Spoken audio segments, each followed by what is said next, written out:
The world awoke on Easter Monday to shocking news from the Vatican.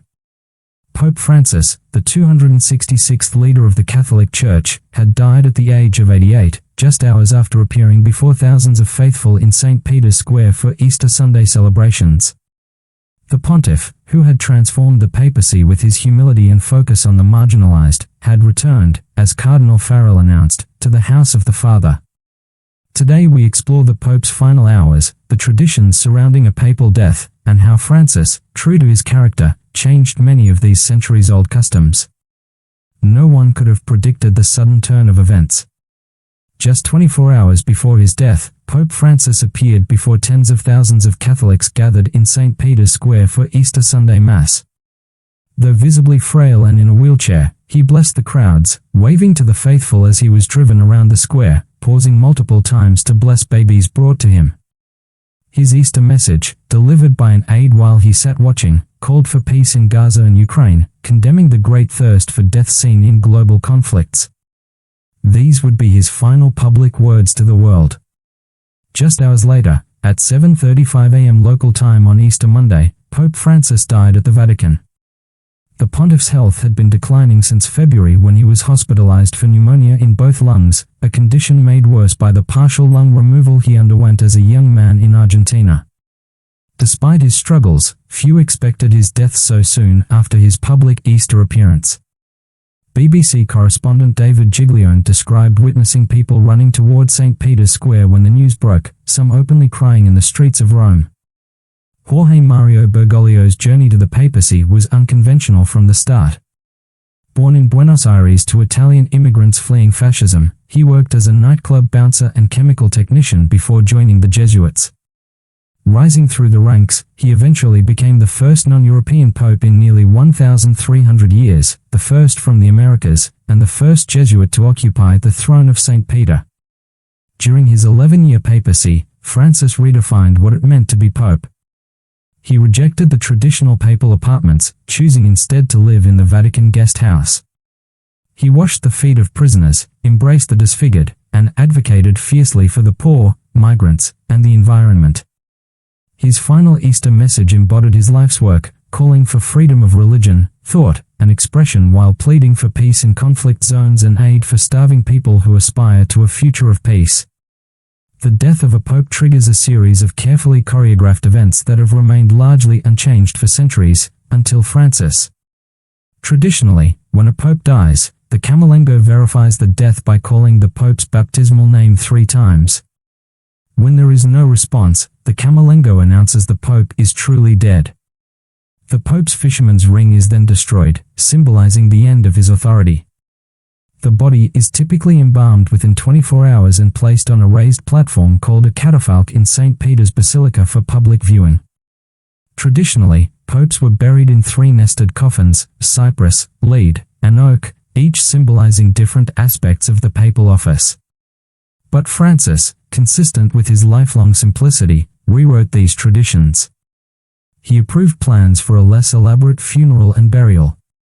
Instead of 3 coffins, he chose a simple wooden coffin lined with zinc. He also eliminated the tradition of displaying his body on a catafalque, opting instead to remain inside the coffin with the lid removed for mourners to pay their respects. Perhaps most notably, Francis will be the first pope in over a century to be buried outside the Vatican. Rather than joining his predecessors in the Vatican grotto beneath St. Peter's Basilica, Francis will be laid to rest in the Basilica of St. Mary Major, one of Rome's 4 major papal basilicas. This choice reflects Francis's deep devotion to Mary and his desire to remain connected to the people of Rome even in death. The basilica sits in the heart of the city, accessible to all who wish to pay their respects, a fitting final resting place for a pope who constantly pushed the church to go beyond its walls and into the margins of society. As news of the pope's death spread, tributes poured in from around the world. World leaders, regardless of faith or politics, recognized the profound impact Francis had on global affairs. European Commission President Ursula von der Leyen noted how he inspired millions far beyond the Catholic Church with his humility and pure love for the less fortunate. Prime Minister Giorgia Meloni of Italy remarked, "I had the privilege of enjoying his friendship," adding that Francis had asked the world for the courage to change direction. U.S. Vice President J.D. Vance, who had met with the Pope just hours before his death, expressed that his heart goes out to the millions of Christians all over the world who loved him. The Archbishop of York, Stephen Cottrell, remembered Francis as both a holy man of God who was also very human, witty, lively, and good to be with. In the coming days, the College of Cardinals will gather in Rome to elect Francis's successor in a process known as the conclave. After a 9-day mourning period, the cardinals will enter the Sistine Chapel, where they will remain sequestered until they elect a new pope by a 2/3 majority. When a decision is reached, white smoke will billow from the chapel's chimney, and the famous announcement, Habemus Papam, we have a pope, will ring out across St. Peter's Square. The new pontiff will face the challenging task of following a pope who transformed the papacy and who remained, until his final Easter message, a voice for peace, compassion, and care for the most vulnerable.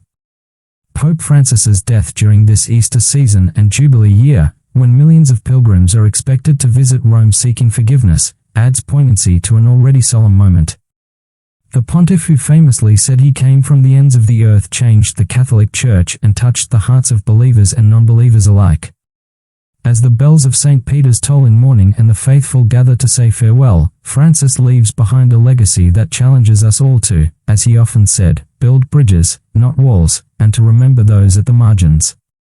For a man who chose the name Francis after Saint Francis of Assisi, the saint of the poor, his final journey maintains the simplicity and humility that defined his papacy. In death, as in life, Pope Francis continues to teach us about the essence of faith and service. In the coming days, millions will watch as cardinals gather for the conclave that will select his successor. Who will be chosen to follow in Francis's revolutionary footsteps, and how will the Church continue to evolve in our rapidly changing world?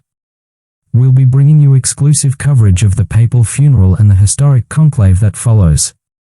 This is a pivotal moment not just for Catholics but for our global society. If you found this insight into Vatican traditions valuable, please hit that subscribe button now to stay updated on this historic transition of power. Your likes and comments help us reach more people with this important story, so take a second to share your thoughts below. For those who want to go deeper, our channel members get exclusive content including expert interviews with Vatican insiders, historical analysis of past papal transitions, and real-time updates from our team on the ground in Rome. Join our membership today by clicking the join button below. Share this video with anyone interested in this historic moment, whether they are following for religious reasons or simply fascinated by these centuries-old traditions playing out in our modern world. Thank you for watching.